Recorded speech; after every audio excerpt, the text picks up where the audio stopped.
une période de contingence, d'incertitude. Ouais, la montée en puissance de l'inflation, ainsi que la famine qui s'invite dans des contrées que même dans nos délires les plus fous auront pensé. Nous disons, va ce monde, qu'en serait-il demain? Les choses qu'autrefois que nous croyons certains va paraître ébranlées et même s'écrouler, alors que nombre d'entre nous sont maintenus artificiellement du vivant par des pilules ou des thérapies de toutes sortes. La solution à tout cela, c'est Jésus le Christ. Peut-être que vous dites à l'intérieur de vous, j'ai déjà donné une chance à Jésus. En fait, lui avons-vous offert une vraie chance? Et certains disent ceux avec raison, qu'il en soit une situation d'emploi ou toute autre, ils n'ont su me donner une vraie chance. Mais qu'en est-il de vous? Avez-vous offert une vraie chance à Jésus le Christ? Offrez-lui donc une vraie chance et vous saurez voir ce qu'il fera dans votre vie. C'est la raison pour laquelle nous invitons à tenir un culte à sa gloire et ce dimanche après dimanche de 10h à midi.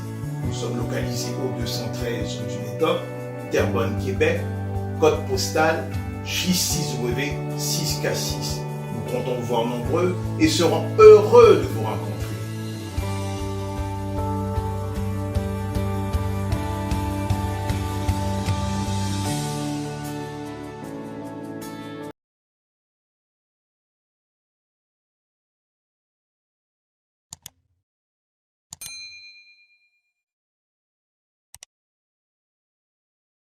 Avant de ce faire, nous voulons offrir nos salutations à ceux qui ont à suivre nos capsules, principalement ceux de la France, car nous savons que nous sommes bien suivis par nos frères français. Alors, nos sincères salutations. Nous voulons ici offrir nos salutations à ceux qui sont dans les Antilles, ceux qui nous suivent en Afrique, et bien entendu ceux de ma patrie, ceux qui consultent nos vidéos, ceux du pourtour d'Haïti. Eh bien, ce matin, notre capsule a pour titre « Vous ne direz plus jamais Joyeux Noël ». Eh bien, de toute évidence, ce matin, notre sujet sera cette fête à venir qui encore tombera cette année le 25 décembre, cette fête de Noël. Avant de ce faire, nous considérons le passage de Jérémie du chapitre 10, du verset 1er au verset 5. Cela se lit comme suit. Écoutez la parole que l'Éternel vous adresse, maison d'Israël. Ainsi parle l'Éternel, n'imitez pas la voix des nations, et ne craignez pas les signes du ciel, parce que les nations les craignent. Car les coutumes des peuples ne sont que vanité. On coupe le bois dans la forêt, la main de l'ouvrier travaille avec la hache, on l'embellit avec de l'argent et de l'or, on le fixe avec des clous et des marteaux pour qu'il ne branle pas. Ces dieux sont comme une colonne massive, ils ne parlent point, on les porte parce qu'ils ne peuvent marcher. Ne les craignez pas, car ils ne sauront faire aucun mal, ils sont incapables de faire du bien. Et ce matin, bien entendu, nous parlons de cette fête, la fête de Noël. Avant de ce faire, il nous faut quelque peu retracer quelques historicités de cette fête. Noël était un rite paganiste, ou bien encore un rythme païen qui célébrait le solstice d'hiver. Son nom en langage viking était le Yule. C'était l'une des 8 dates importantes ponctuant l'année dans les cultures nordiques. Chacune correspondait à un moment important du cycle des saisons et donnait lieu ainsi à de nombreuses célébrations. Nombreux de ces fêtes font encore partie de nos traditions encore aujourd'hui. Au nord de l'Europe, à partir de novembre, le soleil disparaît et l'obscurité s'installe pour quelques semaines. Selon les croyances ancestrales, dans la nuit du 31 octobre au 1er novembre, la frontière entre le monde des morts et le monde des vivants est ouverte.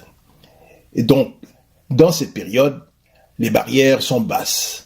Et l'âme du soleil, toujours selon leurs croyances, monte au ciel et ne redescendra quelques semaines après, lors du solstice d'hiver, date à partir de laquelle les jours commencent à se rallonger. Donc, c'est la naissance du soleil.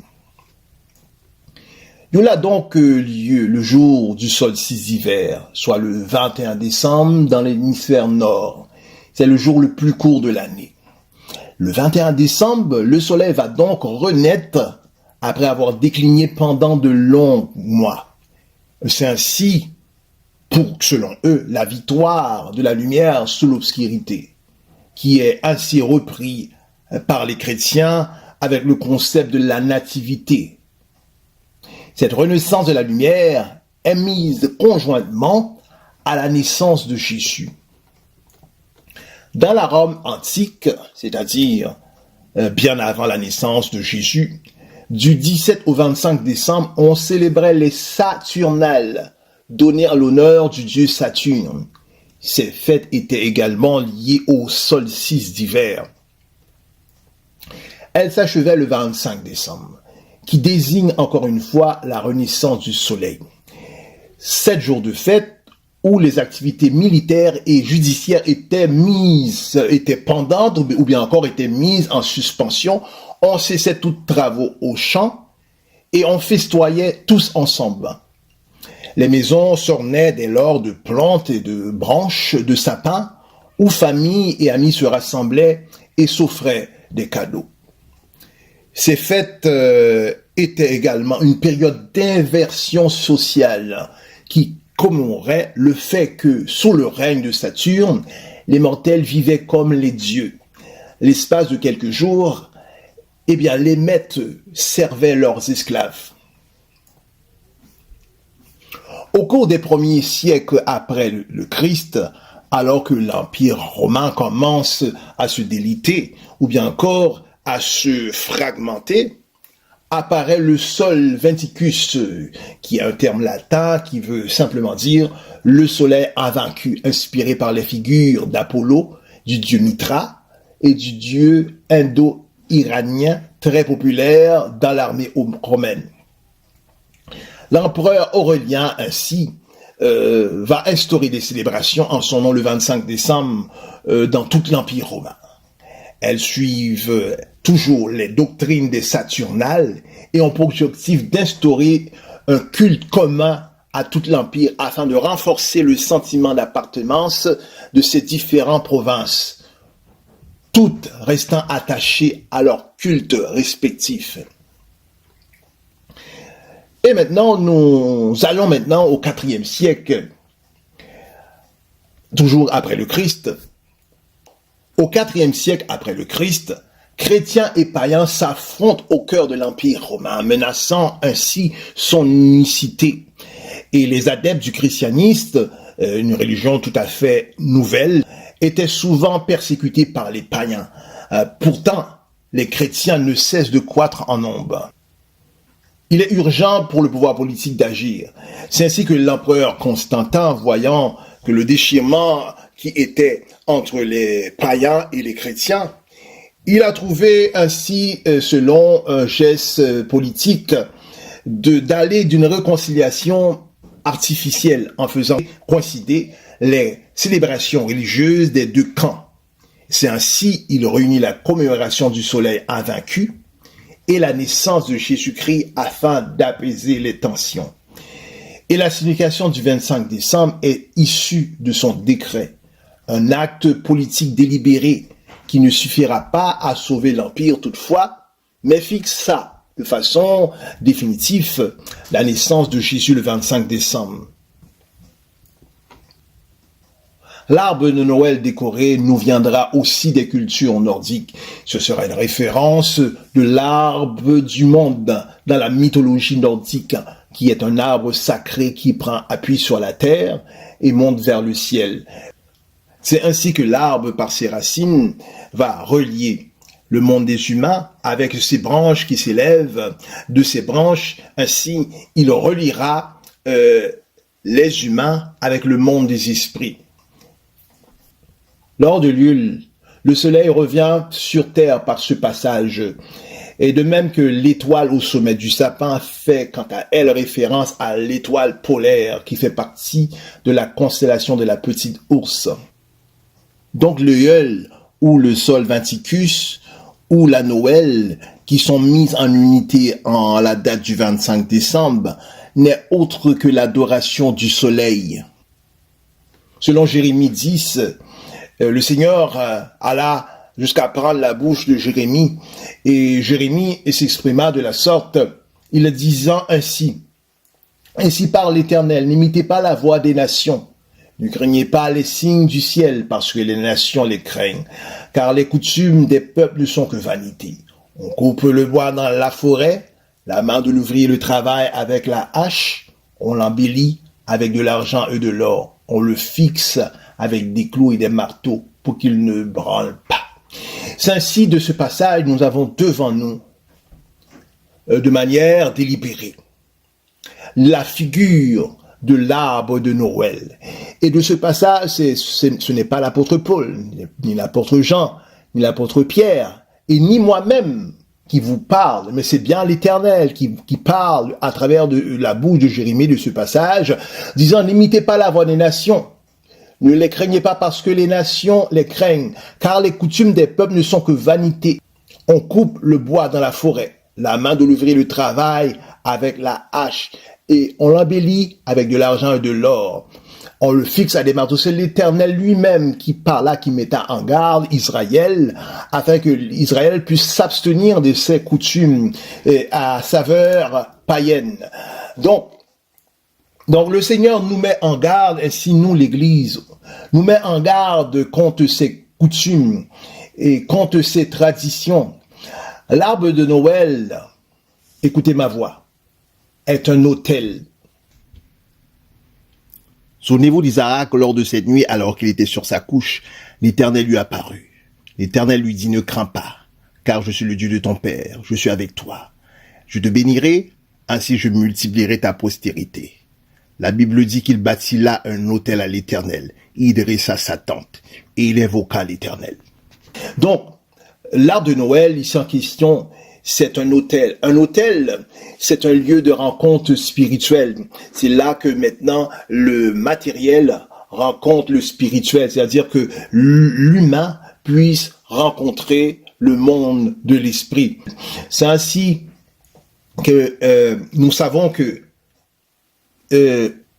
pour qu'il y ait autel, il faut un sacrifice, il faut une offrande. C'est ainsi que lorsque nous allons à l'église, nous ne pouvons pas aller comme un cheveu sur la soupe. Il nous faut aller à l'église avec une offrande en main. Car autrefois, pour aller auprès d'un roi dans le monde en l'Antiquité, il nous fallait nous présenter avec un présent. Si nous allons ainsi devant le roi des rois, il nous faut impérativement avoir un présent en main. Il nous faut une offrande. Nous savons que l'adoration implique une offrande. Une adoration qui n'a pas d'offrande, eh bien, c'est une adoration qui est bancale. C'est l'adoration qui est déficiente. Donc, un autel implique ainsi un offrande ou bien encore des sacrifices. C'est ainsi que lorsque les cadeaux sont bien rangés sur le sapin, ceci c'est un symbolique d'offrande. Donc nous avons bien devant nous un autel.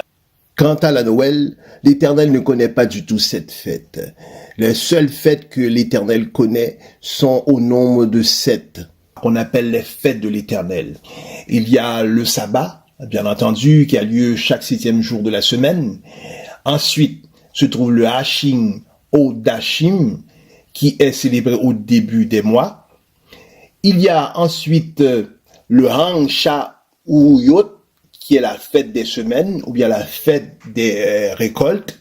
Il y a le Yom Teruah, qui est le jour de la sonnerie, ou bien encore le nouvel an juif. Il y a le Yom Kippourim, ou bien le Yom Kippour, c'est la fête du jour des propitiations, ou bien encore le jour du grand pardon. Il y a la fête également du Hag Asukot, qui est la fête des tentes ou la fête des cabanes. Et en dernier lieu, il y a la fête du Yom Hatzeret, qui est la fête de la clôture du 8e jour. Qu'il en soit la fête de la Pâque, selon le calendrier grégorien, ou bien encore le calendrier romain, ou bien encore la fête de Saint Jean-Baptiste, ou bien la fête de Noël, ce sont des fêtes du nouvel ordre mondial. Et ces choses que nous faisons, ces fautes volontaires que nous faisons, nous ne le faisons pas dans une ignorance, mais nous le faisons de manière délibérée, volontairement, avec toute notre conscience. Je sais que ce matin, je suis en train de marcher sur beaucoup de pieds, même sur des pieds de pasteur, mais je m'en excuse pas du tout. Souvent, alors que je suis invité dans une église, au moment de ces temps de fête, j'arrive à assister, à observer que des sapins de Noël sont hautement placés, prennent une possession distale sur la chair. Tel que nous venons d'évoquer, ces sapins, il y a des pasteurs qui sont bien mis au parfum, connaissent très bien les Écritures, ce que Dieu dit par rapport à l'arbre de Noël, mais ils continuent encore à chaque année à embellir ce sapin de Noël, alors que le Seigneur réprimande son peuple, que nous ne devons pas imiter ses coutumes. Savez-vous que la Bible dit que l'obéissance vaut mieux que les sacrifices? Et le Seigneur a dit que ces arbres, selon Jérémie, que nous venons ainsi de considérer, le Seigneur a dit de ne pas nous assimiler, de ne pas nous conformer à ces choses qui sont abominations devant lui. Et nous savons que ceux qui enseignent seront jugés plus durs. Peut-être que vous faisiez ces choses année après année, au moment des fêtes, que rien ne vous arrive. Sachez que dans le temps de jadis, le jugement de Dieu est un jugement immédiat. Et maintenant, aujourd'hui, à cause de la grâce de notre Seigneur, à cause de la croix de Christ, eh bien, le jugement de Dieu, c'est un jugement qui est à rebours, c'est un jugement reporté. La Bible dit toutefois, un jour, nous tous, nous comparaîtrons devant le Seigneur afin de rendre compte, en bien ou en mal, ce que nous avons fait. Et ici, c'est bien certain que vous êtes, année après année, vous êtes à la fête, mais un jour donné, il sera que nous serons devant le trône de Dieu. Et devant Dieu, la Bible dit que tout est à découverte, rien lui est caché. C'est ainsi qu'un jour, ce grand livre sera bien ouvert devant nous et nous devons rendre compte. Et pour toutes ces choses que nous avons faites, si Dieu ne nous a pas supprimés, c'est à cause de la grâce parfaite, c'est à cause du sacrifice. C'est pour cette raison pour laquelle que nous en sommes du vivant, que nous n'avons pas la malédiction de Dieu ne s'est pas abattue sur nos vies. Un jour, nous nous présenterons devant Dieu. Beaucoup d'entre nous diront, avons-nous pas guéri les malades? Avons-nous pas chassé des démons en ton nom? Avons-nous pas prêché ton nom? Avons-nous pas chanté tes louanges? Et le Seigneur leur dira, arrière de moi, car je ne vous connais pas.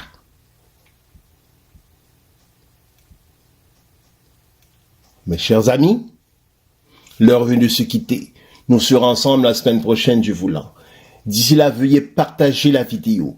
Veuillez également liker la vidéo. Nous likerons la vidéo. C'est une chose très importante. Soyons utiles au Seigneur. Et également, appuyez sur la cloche de notification afin de pouvoir consulter la capsule lorsqu'elle sera mise en ligne. D'ici là, que Dieu puisse bien vous garder. C'est Pasteur Jade qui vous dit à la prochaine. Je n'oublie aucun de tes bienfaits, que à chaque fois j'y pense, mon cœur est rempli. Tes paroles pour te louer, des paroles pour te louer. Est-ce que tu entends ça? Je n'oublie aucun de tes bienfaits, que à chaque fois que j'y pense, mon cœur est rempli. Des quoi? Des paroles pour te louer. Et ici c'est toi qui sens, tu dis, quand tout va mal, oh mon âme, pourquoi t'as battu? Même au milieu de la tempête, papa est là. Tu entends ça? Quand tout va mal, oh mon âme, pourquoi t'as Même au milieu des tourments, papa est là. Ce matin, moi je le louerai. Oui, tu peux pousser le cri de joie. Moi je le louerai. C'est pas que tu chantes. Oh non. Bénis l'Éternel. Bénis l'Éternel. Je bénis l'Éternel. Je t'entends bénir Dieu ce matin. Plus fort. Bénis le nom de l'Éternel. Oh mon âme.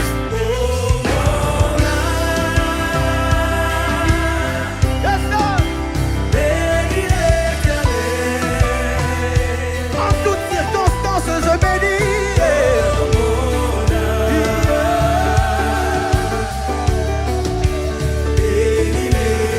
Allez, va. Bénis le nom de l'Éternel. Balance ce matin, balance. Allez, va. Il mérite la louange de nos cœurs. Bénis l'Éternel. Yeah. J'ai envie de pousser des cris de wow. Allez là. Bénis le nom de l'Éternel. Oh mon âme.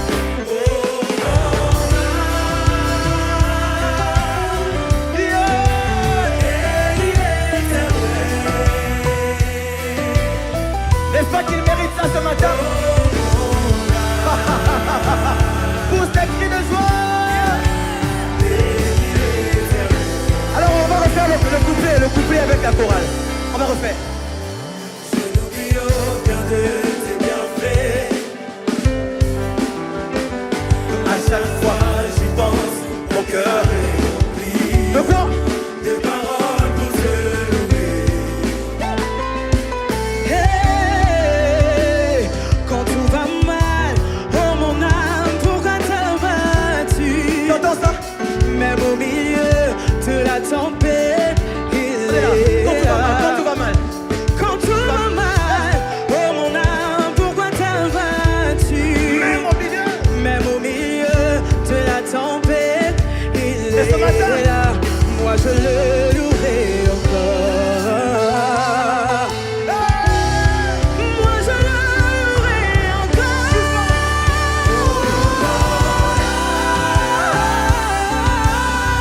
Bénis l'Éternel. Bénis l'Éternel. Mon âme ce matin, bénis l'Éternel. Oh, bénis l'Éternel. Mon âme ce matin, bénis l'Éternel. N'oublie aucun de ses bienfaits. Oh mon âme. Bénis l'Éternel. Ce matin, mon âme, bénis l'Éternel. Oh mon âme, oh mon âme, oh mon âme. N'oublie, on y va. N'oublie aucun de ses bienfaits.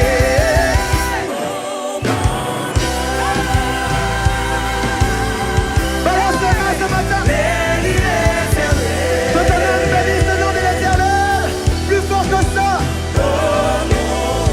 Oh mon âme, oh mon âme, oh mon âme. Surtout n'oublie aucun de ses bienfaits. Oh mon âme. Ouais. Bénis l'Éternel. C'est comme ça que ça se passe ce matin.